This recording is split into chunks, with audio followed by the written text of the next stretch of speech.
Jake Morrison stood on the observation deck of the Colony Administration building and watched the morning sun rise over New Eden. The golden light swept across endless fields of wheat and corn that stretched to the horizon. 15 years ago, this planet had been nothing but rocks and thin air. Now it fed 12 star systems and housed over 2 million people. Linda Carter walked up beside him, carrying 2 cups of coffee. She handed one to Jake and smiled. The security chief looked tired but happy. Another peaceful night on humanity's most successful colony world. No crime reports, no emergencies. Just people living their lives in safety. Jake took a sip of the hot coffee and checked his daily reports on his tablet. The harvest numbers looked good. Better than good, actually. They would exceed production goals by 20% this quarter. The new farming machines were working perfectly and the weather control systems kept everything running smoothly. Hard to believe we built all this from nothing, Linda said. She pointed toward the city center where glass towers reflected the sunlight. Between the buildings, Jake could see parks full of children playing and adults walking to work. Hover cars moved quietly through the air while maglev trains carried people to the farming districts. The communication panel on Jake's desk chimed with an incoming message. He touched the screen and saw Captain Ryan Bell's face appear. The captain commanded the CNS Defender, the small patrol ship that protected New Eden. Ryan looked worried about something. Jake, we have visitors, Ryan said. Long-range sensors picked up a fleet approaching from the outer system. Big ships. Not human. Design, they'll be here in 6 hours. Jake felt his stomach drop. First contact with an alien species. They had always known this day might come, but New Eden was far from Earth and the other human worlds. Why would aliens come here first? Any response to our greeting signals? Jake asked. Nothing yet, Ryan replied. But Jake, these ships are huge, much bigger than anything we have. I count at least 50 vessels in formation. This isn't a small exploration mission. Linda set down her coffee cup and activated her security protocols. Emergency alerts would go out to all department heads within minutes. The colony had plans for this situation, but they had never expected to use them. 3 hours later, Jake stood in the main conference room with his senior staff. Outside the windows, they could see small dots in the sky growing larger by the minute. The alien fleet had arrived at New Eden and taken position in high orbit above the main continent. Ryan's voice crackled through the speakers. They're responding to our signals now, requesting permission to send a diplomatic shuttle to the surface. They call themselves the Zephyrian Empire. Grant permission, Jake said. Have them land at the main spaceport? Full diplomatic reception. The alien shuttle descended through the atmosphere like a falling star. It was beautiful in a strange way, made of what looked like living crystal that shifted colors as it moved. The craft landed with barely a sound on the designated pad while crowds of curious colonists watched from behind. Security barriers, the shuttle opened and 3 beings emerged. They stood nearly 8 feet tall and their bodies seemed to be made of the same crystal as their ship. Light moved through them in patterns that might have been communication or emotion. The lead alien wore what appeared to be ceremonial robes made of metal mesh. Jake stepped forward with Linda beside him.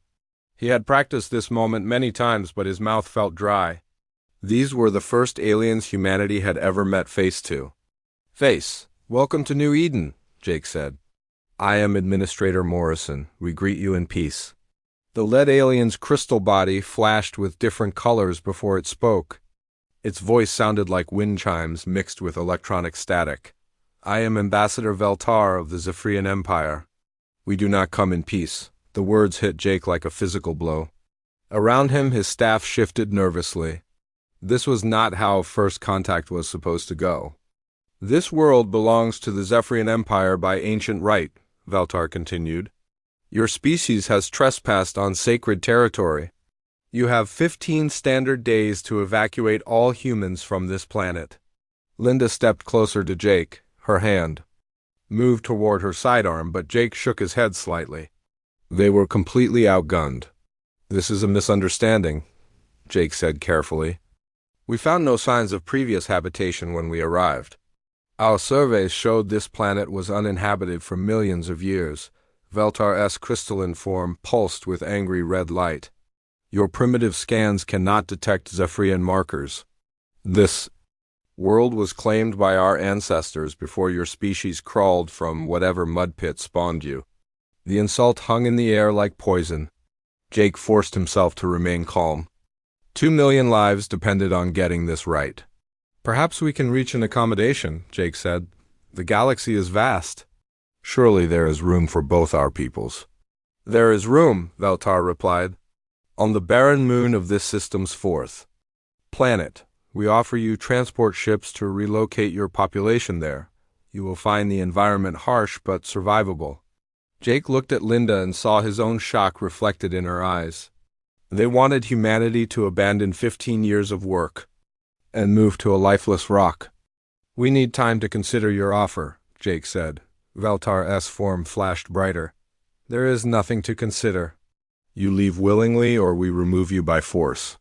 To show we are serious about this deadline, we will now demonstrate the price of defiance. The ambassador raised one crystalline arm toward the sky.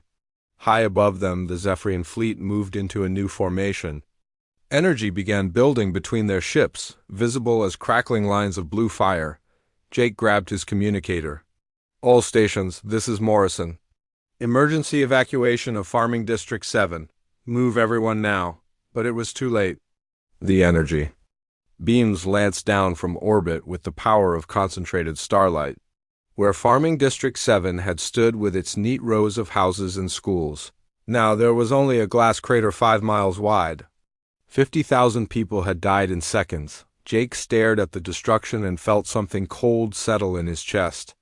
Veltar watched his reaction with what might have been satisfaction. 14 days remain, the ambassador said. Then the aliens returned to their shuttle and lifted off toward their fleet.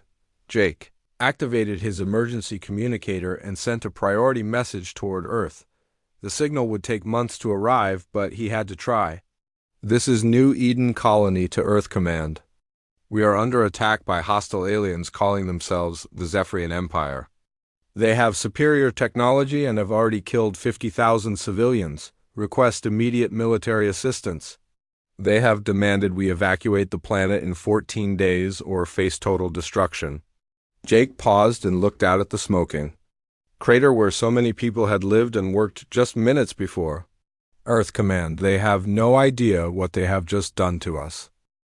The emergency session of the Human Defense Council convened 6 hours after Jake Morrison's message reached Earth. President Helen Brooks sat at the head of the massive table in the underground war room beneath Geneva. Around her gathered the most powerful people in human space, their faces grim in the blue light of the tactical displays. Fleet Admiral Tony Rodriguez stood before the main screen showing the new Eden system. Red markers indicated the positions of 50 Zephyrian warships, while a single green dot marked the location of Captain Bell's patrol vessel. The numbers told a story no one wanted to hear. The aliens have complete orbital control, Tony reported to the assembled leaders. Our long-range sensors confirm their ships are at least 3 times larger than our heaviest cruisers. Energy output readings suggest weapons powerful enough to crack a planet's crust. President Brooks studied the tactical display with the cold expression that had carried her through 2 terms in office. She had guided humanity through the worst economic crisis in centuries and the terraforming disasters on 3 colony worlds. But this was different. This threatened the survival of the species. What about Captain Bell and the colonists? She asked. Still alive, Tony replied. The aliens are letting evacuation ships leave the system. They seem confident we won't resist their demands. Dr. Amy White cleared her throat from her seat at the far end of the table. As Director of Strategic Defense Research, she knew secrets that made even the President uncomfortable. Amy had spent 20 years preparing for this exact moment, though. She had hoped it would never come. Madam President, Amy said quietly, I recommend we activate Project Prometheus. The room fell completely silent. Half the people present had never heard that name before. The other half wished they could forget it. President Brooks felt a chill run down her spine at the mention of humanity's most classified military program. Explain Project Prometheus to those who don't have clearance. Brooks ordered. Amy stood and activated a new display showing technical blueprints and test footage. The images were disturbing even to trained military personnel. Weapons that could sterilize continents, ships designed purely for destruction, soldiers enhanced beyond normal human limits. For 50 years we have prepared for the possibility of meeting a hostile alien species, Amy explained. Project Prometheus developed weapons and tactics too dangerous for peacetime use. We have technologies that could level cities, collapse stars, and turn entire worlds into graveyards. General Lisa Martinez leaned forward in her chair. As head of military production, she knew the industrial capacity of human space better than anyone. Lisa had overseen the construction of hidden weapons factories and secret shipyards scattered across dozens of systems. How long to fully mobilize? Lisa asked. The first wave can deploy in 72 hours, Amy replied. Full mobilization will take 6 months. But, Madame President, once we start down this path, there may be no going back. These weapons will change us as a species? Colonel Steve Johnson spoke from his position near the tactical displays.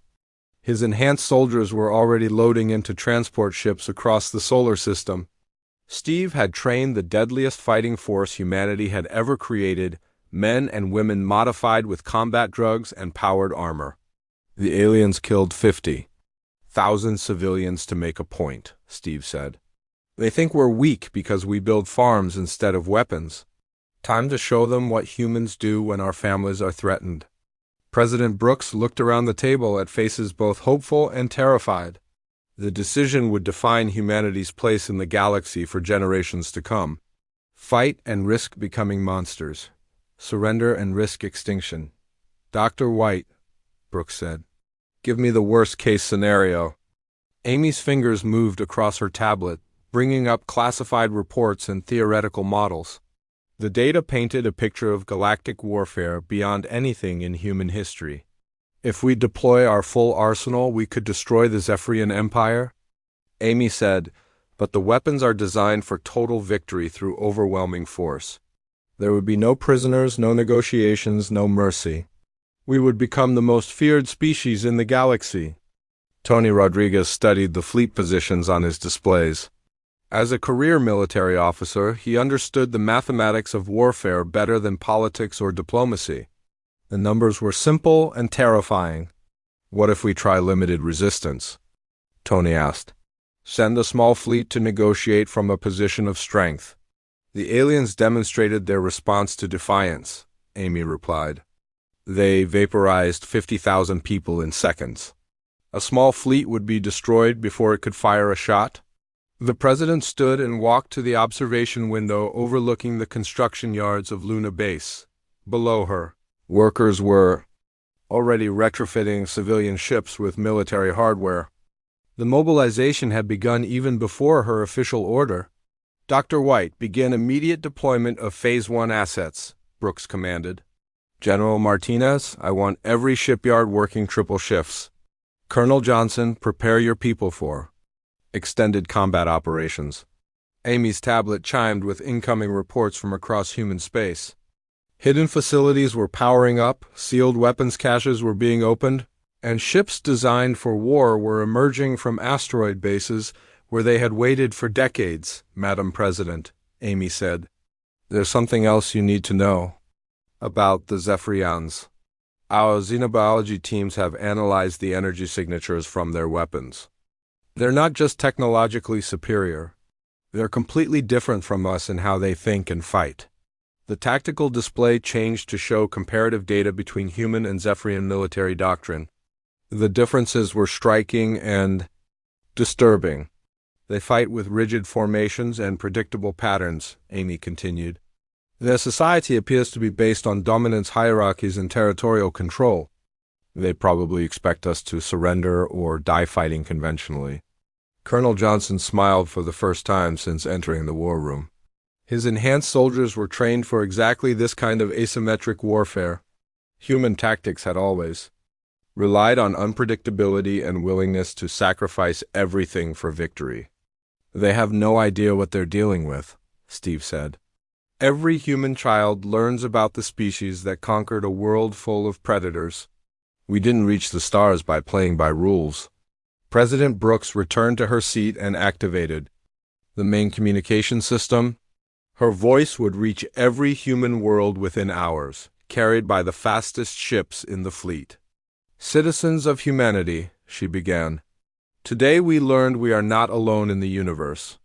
An alien empire has attacked one of our colonies and murdered 50,000 innocent people. They demand we abandon worlds we built with our own hands and accept exile to barren rocks. The president paused and looked directly into the camera. Her next words would echo through history. They believe humanity will surrender because we prefer peace to war. They are wrong. When our survival is threatened, humans become something else entirely, something dangerous. Behind her, Dr. Amy White watched readiness reports flood in from across human space.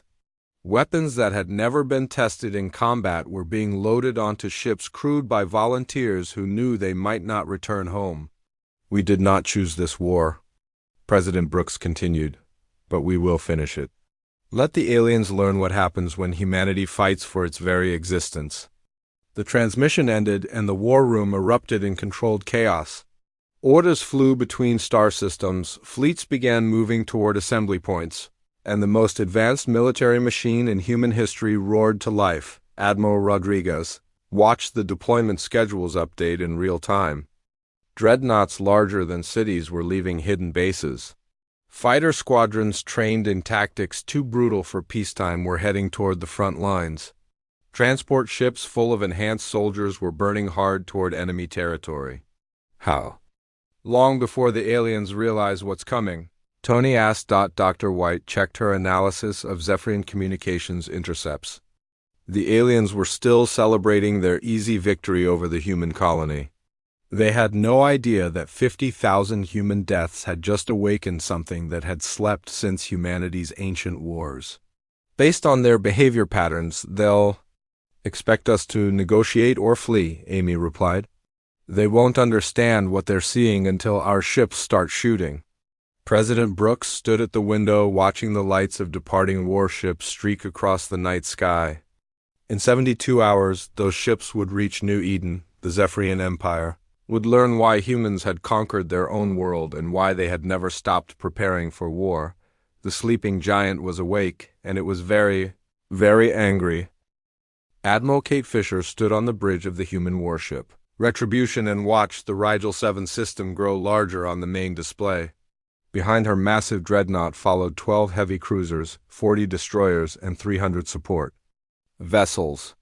The largest military fleet in human history was about to engage an alien enemy for the first time. The Zephyrian staging base at Rigel 7 showed clearly on the tactical scanners. Orbital platforms surrounded the fourth planet while crystalline ships moved in perfect formations between them. Intelligence reports indicated over 200 alien vessels defended the system, making it a fortress that guarded the approaches to their core worlds. Commander Paul Green flew his stealth fighter Ghost through the outer edge of the system, gathering data on enemy positions. His modified ship was invisible to Zephyrian sensors, allowing him to observe their deployment patterns up close. What he saw confirmed human tactical analysis about alien weaknesses. Admiral Fisher, Paul reported, over the secure channel. The enemy maintains rigid formation spacing. No random patrol patterns, no deviation from standard deployment doctrine. They're fighting like they're still in training exercises. Kate smiled grimly as she studied the enemy positions. The Zephyrians had superior technology in numbers, but they fought like machines following programmed instructions. Humans had learned warfare on a planet where creativity meant survival and rigid thinking meant death. All ships prepare for Terran opening maneuver, Kate announced to her fleet. Target the orbital platforms first. Remember, we're not here to capture territory, we're here to send a message. The Terran opening was humanity's signature combat doctrine, developed during the civil wars of the 23rd century. Instead of traditional fleet engagements at long range, Human ships would accelerate to maximum velocity and use themselves as guided missiles. The tactic was suicidal by most military standards, but devastatingly effective against enemies who expected conventional warfare. Colonel Steve Johnson waited in the assault bay of his transport ship with 500 enhanced soldiers. His troops wore powered armor and carried weapons designed to fight in any environment. They had trained for boarding actions against alien vessels whose internal structure remained completely unknown. "Listen up," Steve addressed his soldiers. "Over the squad network. Intelligence says these aliens have crystalline bodies that might shatter under kinetic impact. Our standard ammunition should be effective, but stay flexible. We don't know what we'll find inside their ships." The Zephyrian fleet detected the approaching humans when they were still 6 hours out from Rigel 7, Ambassador Veltar, commanding from the heavy cruiser Eternal Dominance, observed the human formation with what passed for amusement among his species. 50 human ships against 200 Zephyrian vessels seemed like another opportunity to demonstrate superior firepower. "Open communications with the human fleet," Veltar ordered.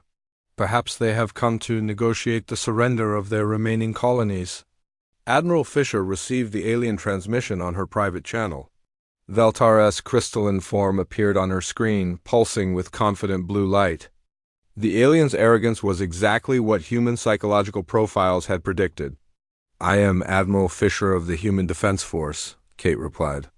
"We're here to discuss your immediate withdrawal from human space." Veltar's form flashed with colors that indicated surprise and contempt. "You dare threaten the Zephyrian Empire with your primitive vessels. We destroyed your colony with ease. Your fleet will join that crater as a warning to other species who defy our will." Kate checked her tactical display one more time. The human fleet was now 3 hours from optimal firing position. Every ship in her command was loaded with kinetic penetrators and exotic matter warheads that would make the aliens regret underestimating human engineering. "Ambassador Veltar," Kate said calmly, "you killed 50,000 human civilians to make a point about your superior technology. Now, let me make a point about human determination." The transmission ended and Kate turned to her weapons officer. Lieutenant Commander Susan Clark had trained on every type of human warship and knew exactly how much destruction they could deliver when properly motivated. "All ships, execute Terran opening," Kate ordered. "Target the orbital platforms." Full acceleration. The human fleet suddenly changed from a standard approach formation into something the Zephyrians had never seen before. Every ship began accelerating directly toward enemy positions, building velocity that would turn them into kinetic weapons. Their engines burned at maximum output, pushing crews to the edge of endurance. Veltar watched the human maneuver with growing alarm. His tactical computers couldn't analyze what the humans were attempting because it made no sense according to standard military doctrine. Ships were valuable assets to be preserved, not expendable missiles to be thrown away. "Oh. Vessels, open fire on the approaching fleet," Veltar commanded. "Destroy them before they can reach weapons range." Zephyrian energy beams lanced out toward the human ships, but the aliens had calculated for normal fleet engagement ranges. The humans were moving too fast and too erratically for accurate targeting. Their smaller vessels jinked between the energy blasts while their larger ships absorbed hits that would have crippled conventional vessels. Commander Paul Green flew his stealth fighter directly into the Zephyrian formation, painting targets for the incoming human ships. His Ghost carried no weapons except electronic warfare systems, but those systems could blind alien sensors at critical moments during the attack. The first human destroyer reached the outer orbital platform and did not slow down. The ships reinforced. Prow punched through Zephyrian shields and armor like they were made of glass. The platform exploded in a shower of crystalline debris and exotic energy that lit up the system. "Direct hit on Platform 7, Susan Clark reported. "Destroyer Hartford is gone, but the target is completely destroyed." Admiral Fisher watched her tactical display as human ships crashed into Zephyrian positions across the system. Each impact sent shockwaves through the alien formation as they realized their enemies were using tactics beyond their understanding. Ships weren't supposed to be ammunition. Colonel Steve Johnson's transport ship slammed into the side of a Zephyrian heavy cruiser, but his vessel had been designed for this kind of assault.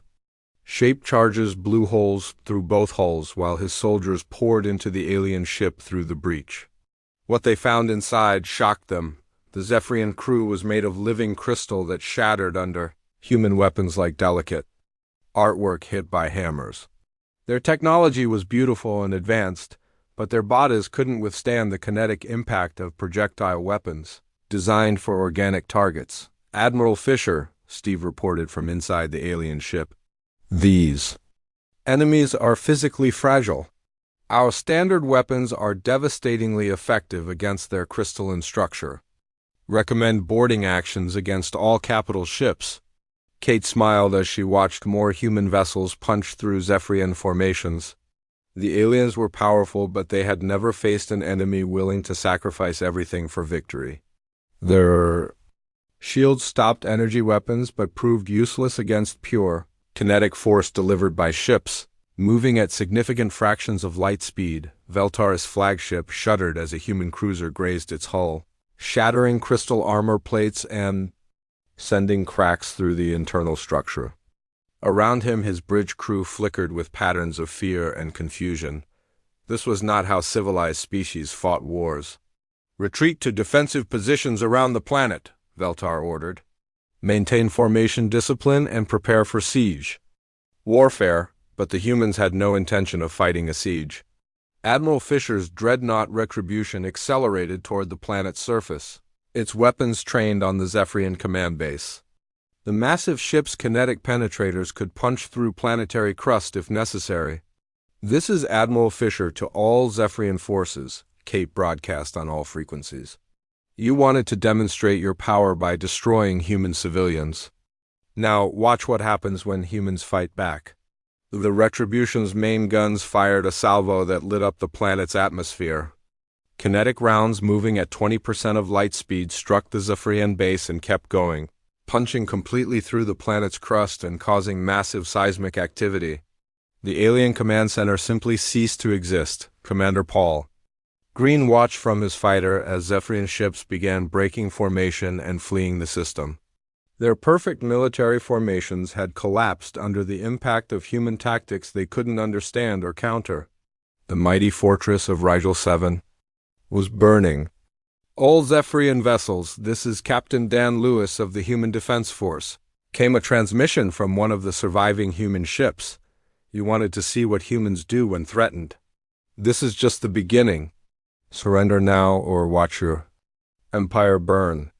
The remaining alien ships jumped to hyperspace without responding, leaving behind burning platforms and the shattered remains of their forward base. Admiral Fisher surveyed the destruction and felt no satisfaction, only cold determination. The Zephyrians would undoubtedly respond to this defeat by bringing even more ships and weapons to bear against humanity. They still didn't understand that. Humans became more dangerous when faced with extinction, not less. High Counselor Zethkar stood before the Supreme Assembly of the Zephyrian Empire, his crystalline form pulsing with angry red light. The destruction of Rigel 7 had sent shockwaves through their civilization, challenging everything they believed about their superiority over organic species. "The humans fight without honor," Zethkar declared to the assembled leadership. "They use their ships as weapons and show no regard for the proper conduct of warfare. This savagery cannot be allowed to spread." The debate had raged for hours in the crystal halls of the Zephyrian homeworld. Some counselors wanted to negotiate with humanity, recognizing the effectiveness of human tactics. Others demanded total war to preserve their empire's reputation for invincibility. "They must be taught the price of defying our will," Zethkar continued. "I propose we make an example that will be remembered across the galaxy. The human colony at Vega Prime houses 15 million organic creatures. We will use stellar manipulation to cleanse this world completely." The assembly voted unanimously for the action. Within hours, the Zephyrian stellar engineering fleet moved toward the Vega system. carrying weapons designed to turn stars into instruments of destruction. Commander Rick Davis received the emergency alert while reviewing tactical reports in his laboratory on Europa. As head of humanity's stellar engineering corps, he understood the implications immediately. The aliens were escalating beyond conventional warfare into something far more terrible. Rick activated his secure communication link to Dr. Amy White on Earth. Her face appeared on his screen, showing the strain of coordinating humanity's war effort across dozens of star systems. Amy, we're picking up massive energy buildups in the Vega system, Rick reported. The aliens are positioning ships around the star itself. I think they're planning to weaponize solar output. Dr. White's expression grew even more grim. She had hoped the war could be contained to conventional fleet actions, but the aliens seemed determined to raise the stakes beyond any reasonable limit. How long until they can execute whatever they're planning? Amy asked. 6 hours if they're using stellar manipulation technology, Rick replied. There's nothing we can do to stop them at this distance. Vega Prime is going to burn. The attack began exactly as Rick had predicted. Zephyrian ships used gravitational manipulators to destabilize the star's magnetic field, triggering massive solar flares that swept across the inner system. The planet's atmosphere ignited and 15 million human colonists died in minutes. As their world became a ball of fire, President Helen Brooks received the news in the underground war room beneath Geneva. The loss of Vega Prime represented the largest single loss of human life in centuries. Around her, military leaders watched in silence as tactical displays showed the death of an entire world. They crossed the line, Brooks said quietly. Dr. White, I'm authorizing Protocol Omega. Use whatever means necessary to end this war. Amy White felt her hands shake as she entered the authorization codes that would unlock humanity's most terrible weapons. Protocol Omega contained technologies so dangerous that their very existence had been classified above presidential level until this moment. Madam President, Amy said carefully, once we deploy these weapons, there will be no going back. We will become something the galaxy has never seen before. They made that choice for us when they burned Vega Prime, Brooks replied. Proceed with deployment. Commander Rick Davis received his new orders 30 minutes later. The Stellar Engineering Corps was to deploy immediately to Zephyrian space with weapons that could kill stars themselves. Rick stared at the technical specifications and felt sick at what humanity was about to unleash. The Starkiller fleet launched from hidden bases in the Kuiper Belt, ships designed for one purpose: the complete annihilation of enemy star systems. Rick commanded the operation from his flagship, a vessel built around a gravitational manipulation device that could destabilize any star in the galaxy. Major Julie Adams led the ground assault forces that followed the Starkillers towards Zephyrian territory. Her troops had been enhanced beyond normal human limits and equipped with weapons that could sterilize continents. They flew ships marked with a simple message: remember Vega Prime. The first target was the Zephyrian system of Altair 3, home to 2 billion aliens and the Empire's primary military academy. Rick's fleet emerged from hyperspace and immediately began targeting the system's star with gravitational manipulation beams. All ships, commence stellar destabilization, Rick ordered. We have 6 hours before the star goes supernova. Make sure no Zephyrian ships escape the system. The process was horrible to watch. The star began to pulse and flicker as its internal fusion reactions became unstable. Solar flares larger than planets erupted from its surface while the gravitational field fluctuated wildly. Zephyrian ships tried desperately to evacuate their worlds, but human fighter squadrons hunted them down with ruthless efficiency. Commander Paul Green led his stealth fighters in systematic destruction of every vessel that tried to leave the system. No survivors, came the order from Admiral Tony Rodriguez. They wanted to demonstrate superior firepower. Time to show them what humans consider superior firepower. The star exploded exactly 6 hours after the human attack began. The supernova consumed 4 worlds and killed 2 billion Zephyrians in a flash of light visible from 50 systems away. It was the largest act of genocide in galactic history, major. Julie Adams landed her troops on Zephyrian colonies that had witnessed the destruction of Altair 3. The alien populations surrendered immediately, but surrender was not accepted. Human soldiers moved through crystal cities with flamers and kinetic weapons, leaving nothing alive behind them. "Remember Vega Prime" became humanity's battle cry as they adopted a policy of total extermination. Every Zephyrian world they captured was stripped of all life, its population killed, and its cities reduced to rubble. The war had become something beyond military strategy. High Counselor Zethkar received reports of the destruction while cowering in his command bunker on the Zephyrian homeworld. His empire was dying system by system as human forces spread across their territory like a plague of death. "How many ships do we have left?" he asked his remaining military advisors. "Perhaps 300 vessels scattered across 12 systems," came the reply. "The humans have destroyed everything else. They're not taking prisoners or accepting surrenders." Zethkar's crystalline form flickered with patterns of fear. His species had ruled 200 worlds through superior technology and intimidation. Now they faced extinction at the hands of organics they had dismissed as primitive savages. "What do our scientists say about human capabilities?" Zethkar asked. "They estimate humans can destroy every star in our empire within 6 months," his advisor replied. "Their stellar manipulation technology is more advanced than ours. They're not fighting to conquer territory. They're fighting to exterminate our entire species." Dr. Amy White stood in her laboratory on Earth, surrounded by reports of human atrocities across 3 sectors of space. Her weapons had turned humanity into something unrecognizable, a species willing to commit genocide on a galactic scale. "We've become monsters," she whispered to her assistant. "This isn't defense anymore. This is extermination." But the war machine she had created was beyond her control now. Human forces spread across Zephyrian space like wildfire, burning everything in their path.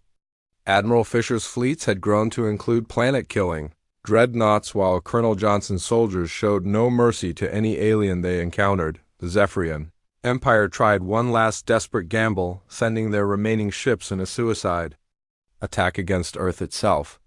They hoped to force humanity to negotiate by threatening the human homeworld. The attack failed completely. Earth's defenses had been upgraded with technology from Project Prometheus, including orbital weapons platforms that could destroy entire fleets. The Zephyrian assault force was annihilated before it could reach the inner system. Commander Rick Davis received new orders as his Starkiller fleet approached the Zephyrian home system. Intelligence reports indicated the aliens were developing their own planet-destroying weapons in a desperate attempt to match human capabilities. "Target their homeworld's star," came the order from Earth. "End this war permanently." Rick stared at the tactical display showing the Zephyrian home system with its billions of inhabitants. He was about to commit the murder of an entire species. But the memory of Vega Prime burning made his decision easier. "All ships commence final stellar destabilization," Rick ordered. "In 6 hours, the Zephyrian Empire will be history." The alien homeworld star began its death throes as human weapons tore apart its internal structure. Across the galaxy neutral species watched in horror as humanity demonstrated what happened when an entire world of their civilians was murdered. The war was almost over, but the cost of victory would change humanity forever. General Lisa Martinez stood on the command deck of the human warship Armageddon and watched stars die across the tactical display. Her flagship was the size of a small continent, armed with weapons that could crack planetary cores in carrying enough firepower to sterilize entire systems. Around her, the final human armada spread across 3 sectors like a plague of metal and death. The Zephyrian Empire was dying, but they refused to surrender. Their remaining fleets had become desperate fanatics, using automated ships to attack any world with human presence. In response, humanity had deployed self-replicating war machines that consumed entire star systems to build more weapons. Captain Ben Murphy commanded the infamous Scorched Earth Battalion from his mobile base ship Devastator. His forces specialized in planetary sterilization, using weapons that had been banned by every civilized species in the galaxy. Ben's troops no longer looked entirely human after months of combat enhancement and psychological conditioning. General Martinez, Ben reported over the command network, we've completed sterilization of the Rigel sector. 47 worlds rendered. Uninhabitable. No Zephyrian survivors detected. Lisa studied the tactical reports flooding in from across the front lines. Her forces were advancing on all fronts simultaneously, burning everything in their path. The strategy was simple: kill every alien in the galaxy and let the universe sort out the consequences. Excellent work, Captain, Lisa replied. Proceed to the Vega sector and repeat the process. Remember, we're not taking territory. We're removing a threat to human survival. Dr. Amy White sat in her laboratory on Earth, surrounded by reports. That made her sick to read. The weapons she had created were being used for genocide on a scale never before seen in galactic history. Humanity had become something worse than the monsters they were fighting. Amy activated her secure communication. Linked to President Brooks, hoping to convince the human leadership to accept a ceasefire. Several neutral alien species had offered to mediate peace talks, but the military commanders seemed determined to finish what the Zephyrians had started. Madam President, Amy said when Brooks appeared on her screen, I'm receiving surrender offers from the remaining Zephyrian worlds. They're willing to accept any terms to stop the killing. President Brooks looked older than her years, worn down by months of authorizing increasingly brutal military operations. The war had changed her just as much as it had changed humanity's soldiers. Dr. White, Brooks replied quietly. They had their chance for peace when they first arrived at New Eden. They chose to murder 50,000 civilians instead. Then they escalated by burning Vega Prime. This war ends when the last Zephyrian is dead. The transmission ended and Amy stared at her laboratory equipment in horror. She had created weapons to defend humanity, not to exterminate entire species. But the war machine had taken on a life of its own, beyond the control of any single person. Commander. Rick Davis received new orders as his Starkiller fleet approached another Zephyrian system. Intelligence reports indicated the aliens were attempting to use black hole technology to create ultimate weapons. The response from human command was predictable and terrifying. Dr. Davis, came the message from Admiral Rodriguez. You are authorized to weaponize the black hole at coordinates 77 Alpha. Use it to consume the remaining Zephyrian core worlds. Rick stared at the orders in disbelief. Weaponizing a black hole would create a threat to every system within 100 light years. The gravitational disruptions could destroy innocent worlds and kill billions of neutral aliens. Admiral, this action could destabilize the entire sector. Rick replied. The collateral damage would be enormous. The Zephyrians chose total war when they burned our civilians, Rodriguez responded. Execute your orders, Commander. Rick closed his eyes and entered the commands that would turn a natural phenomenon into humanity's ultimate weapon. His ships began the complex process of manipulating gravitational fields around the black hole, preparing to direct its consuming hunger toward enemy territory. The Zephyrian High Council met for the last time in their Crystal Palace, as human forces surrounded their final stronghold. High Counselor Zethkar looked around at his remaining advisors, all of them flickering with patterns of despair and terror. How many of our people still live? Zethkar asked. Perhaps 10 million across a dozen hidden colonies, came the reply. The humans have destroyed everything else. Their war machines are consuming our territory faster than we can evacuate. Zethkar's form pulsed with bitter regret. His decision to make an example of human colonists had triggered the extermination of his entire species. The organics had proven far more dangerous than any crystalline being could have imagined. Send a final message to the human leadership, Zethkar ordered.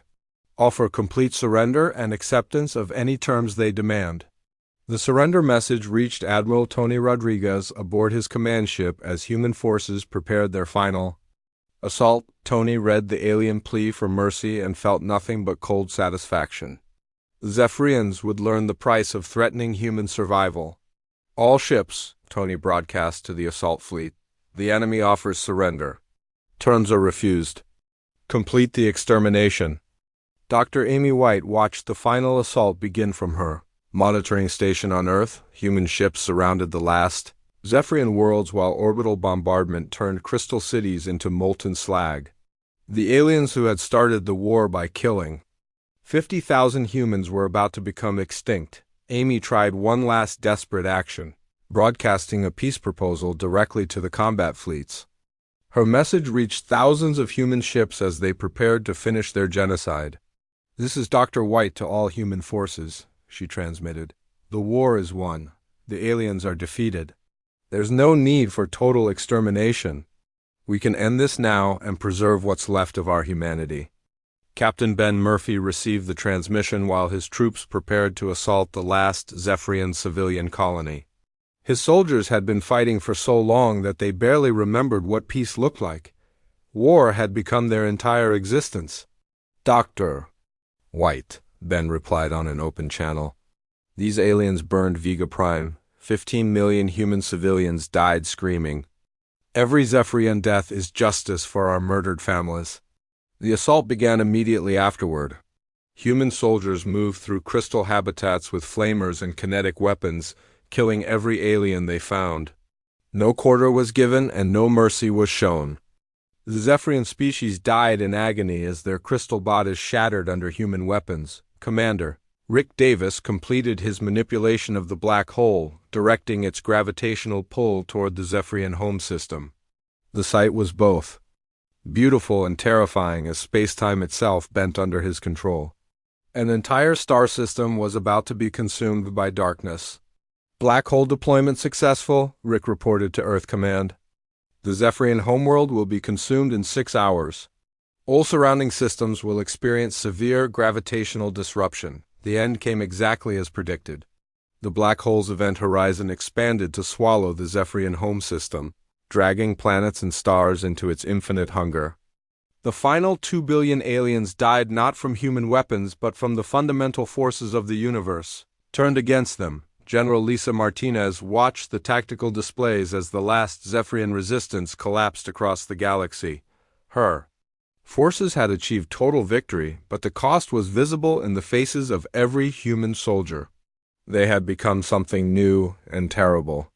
"All sectors report complete extermination of enemy forces," her tactical officer announced. "No Zephyrian survivors detected anywhere in our operational area." Lisa studied the strategic map showing dozens of dead systems and hundreds of sterilized worlds. The Zephyrian Empire had ceased to exist, erased from the galaxy by human fury. But the weapons they had used would be remembered forever. Admiral Tony Rodriguez prepared to address the surviving human forces scattered across 3 sectors of space.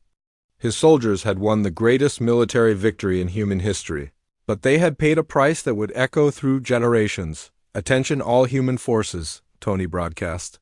"The Zephyrian Empire is extinct. The threat to human survival has been eliminated. Prepare for return to Earth and demobilization." But many of his soldiers no longer knew how to stop fighting. Months of total war had changed them into something beyond normal humanity. The galaxy would remember what happened when humans fought. For their survival, Dr. Amy White sat in her laboratory surrounded by reports of the complete victory. Humanity had survived, but at the cost of becoming the most feared species in galactic history. The weapons she had created to defend her people had turned them into monsters. The war was over, but its consequences were just beginning. Fleet Admiral Tony Rodriguez stood at the observation deck of his flagship and surveyed the devastation that stretched across known space. The war was over and humanity had achieved total victory, but the cost was visible in every direction he looked. Dead systems marked by expanding clouds of radioactive debris, sterilized worlds that would never support life again, and the ghostly remains of an entire alien civilization. The final casualty reports made for grim reading. Over 400 worlds had been rendered uninhabitable during the 18-month conflict. The Zephyrian Empire had been completely exterminated, with not a single alien survivor detected anywhere in the galaxy. But humanity had paid its own terrible price for survival. Colonel Steve Johnson, walked through the medical bays of the demobilization center on Mars, trying to help his soldiers adjust to peace. Many of his enhanced troops could barely function without combat stimulants and the constant adrenaline of warfare. 18 months of total war had changed them into something that no longer fit in normal human society. How many of our people are having adjustment problems? Tony asked Dr. Amy White during their weekly briefing. 60% of combat veterans require psychological treatment, Amy replied. Many can't sleep without nightmares about the things they did during the war. We created perfect soldiers, but we forgot they would have to live with their actions afterward. President Helen Brooks addressed the surviving human colonies in what historians would later call the Never Again speech. She stood before representatives from 47 worlds, speaking to people who had witnessed the transformation of their species into something the galaxy had never seen before. Citizens of humanity, Brooks began, we have survived the greatest threat our species has ever faced. The Zephyrian Empire sought to exterminate us, and we responded by exterminating them first. This victory came at a price that will echo through history. The president paused and looked at the faces of colonists who had fled burning worlds and soldiers who had committed acts of genocide in humanity's name. They were all different now, marked by experiences that no human should have endured. We must ensure this never happens again, Brooks continued. Not the war itself, but the threat of extinction that forced us to become monsters. From this day forward, humanity will maintain weapons capable of destroying any enemy that threatens our survival. Dr. Amy White listened to the speech from her laboratory on Earth, surrounded by the technical specifications for weapons that could kill stars and sterilize galaxies. Her Project Prometheus had succeeded beyond her worst nightmares, creating technologies so terrible that their very existence had changed human civilization. The galactic community reacted to humanity's victory with a mixture of awe and terror. Species that had ignored human colonization efforts now watched Earth's every move with nervous attention. Ambassador Carol Wright attempted to establish diplomatic relations with surviving alien governments, but most refused contact with world burners. They're afraid of us, Carol reported to President Brooks during a secure transmission. Every species in this sector has heard what we did to the Zephyrians. They see us as a dangerous aberration that threatens galactic stability. The isolation was not entirely unwelcome. Human colonies began rebuilding with new defensive capabilities, including hidden weapons caches and automated defense systems that could activate without central command. Never again would humanity face extinction. Unprepared, Captain Ben Murphy attempted to return to civilian life on New Terra, but found himself unable to adjust to peace. His dreams were filled with images of burning worlds and dying aliens. The enhancement drugs that had made him an efficient killer during the war left him hollow and empty during peacetime. I don't know how to be human anymore, Ben confided to the military psychologist assigned to his case.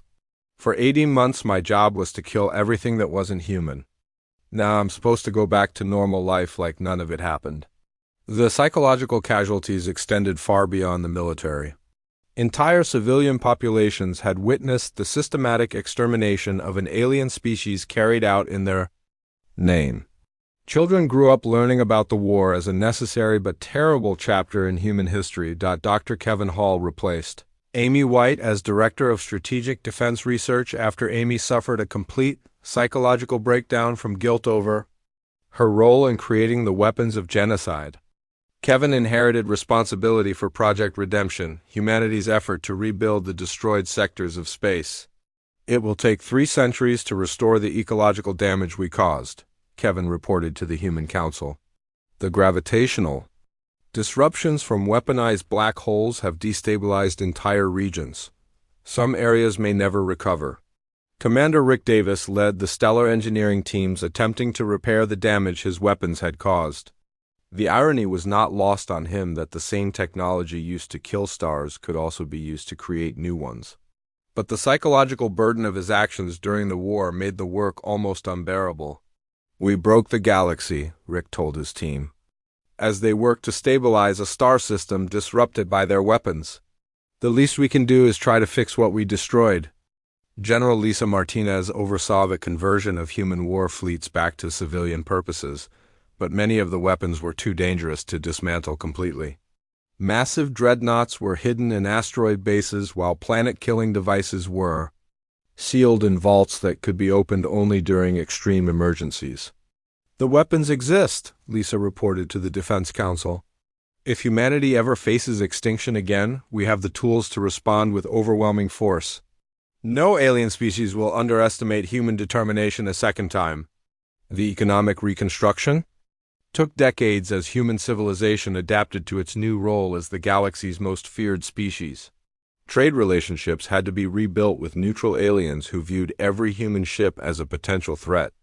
Tourism to human worlds dropped to zero as other species refused to visit. Jake Morrison, the former colony administrator who had sent the first warning about Zephyrian aggression, now served as Earth's representative to the reformed Galactic Council. The organization had been restructured after the war to prevent future conflicts, but everyone understood that human approval was required for any major decision. "We never wanted this war," Jake addressed the assembled alien representatives. "We tried to live in peace among the stars, building farms and cities while other species built weapons and empires. But when our survival was threatened, we showed the galaxy what humans do when forced to fight." The alien delegates listened in uncomfortable silence as Jake continued his speech. Every species present had studied the classified reports about human military capabilities. The weapons that had destroyed the Zephyrian Empire remained operational and ready for immediate deployment. "Let this be a lesson to any who would threaten human civilians again," Jake concluded. "When humanity fights, entire worlds burn. We demonstrated this truth once. We will demonstrate it again if necessary." The Galactic Council voted unanimously to accept human terms for the new peace treaty. No species was willing to risk becoming the next target of human fury. The galaxy had learned to fear the peaceful farmers from Earth. Dr. Amy White spent her final years in a psychiatric facility, unable to cope with the knowledge of what her weapons had accomplished. Her last journal entry became required reading. "At military academies across human space, we saved humanity by destroying our humanity. The weapons I created were necessary for our survival, but they transformed us into something unrecognizable." The memorial wall on Earth listed the names of every human who died during the war, including the 50,000 civilians killed in the first Zephyrian attack on New Eden, but there was no memorial for the billions of aliens who had been exterminated in response.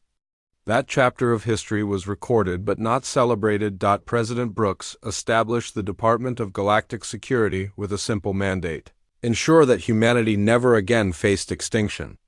The department maintained a constant watch for potential threats while keeping human weapons technology far in advance of any other species. "We are alone in the galaxy now," Brooks said in her final address before leaving office. "Not because no other intelligent life exists, but because every other species fears what we might do if threatened. Perhaps that is the price of survival." The human colonies continued to grow and prosper, but always with the knowledge that their peaceful existence was protected by weapons capable of destroying civilizations. Children learned about agriculture and engineering, but also about the terrible efficiency of human warfare when survival was at stake. Admiral Tony Rodriguez retired to his family farm on New Ohio, trying to find peace among growing things after years of commanding instruments of destruction. But even in retirement, he maintained contact with the hidden defense networks that could mobilize instantly if humanity faced a new threat. "The galaxy is quiet now," Tony told his grandson while watching the sunset over fields of corn. "But remember what your grandfather had to do to make it quiet? Remember that humans can be peaceful because we proved we can be terrible." The story of the Zephyrian War became humanity's defining myth, taught to every child as both a source of pride and a warning about the costs of survival.